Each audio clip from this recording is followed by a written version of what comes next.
La lutte contre le réchauffement climatique est un enjeu majeur du XXIe siècle. La forêt a un rôle important à jouer, c'est le deuxième puits de carbone après les océans. Mais alors, comment protéger nos parcs forestiers utiles dans la lutte contre le réchauffement climatique? Des initiatives existent, je me suis rendu en Normandie où j'ai rencontré Maxime Pagnon. Alors Maxime Pagnon, artisan menuisier ébéniste. J'ai fait mes études d'ébénisterie et de menuiserie depuis l'âge de 15 ans. Après j'ai fait plusieurs expériences professionnelles dans le métier où je me suis aperçu de beaucoup de gâchis. Au niveau du bois.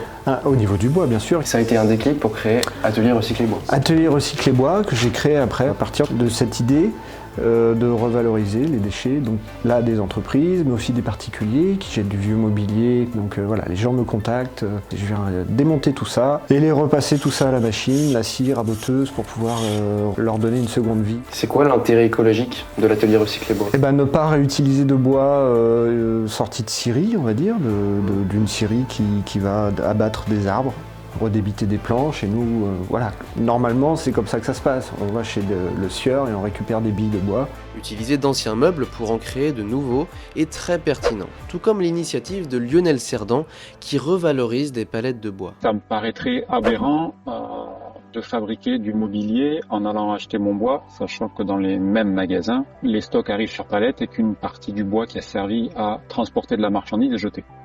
Donc en gros, quand je vais acheter du bois, il est stocké sur une palette. On me vend le bois, on jette la palette. Ce côté écologique, pour moi, c'est d'abord ça. C'est de prélever des ressources qui sont déjà là. Et on les utilise jusqu'au bout. Est-ce que vous avez l'impression que les citoyens sont de plus en plus sensibles à votre initiative? Oui, clairement oui. Ça fait plus de 3 ans maintenant que j'ai développé cette entreprise. Je devais expliquer au départ ma démarche. Ça surprenait dans le sens de tiens, ça existe. Marrant, il y a un gars qui fait des meubles avec du bois recyclé. Bon, ok.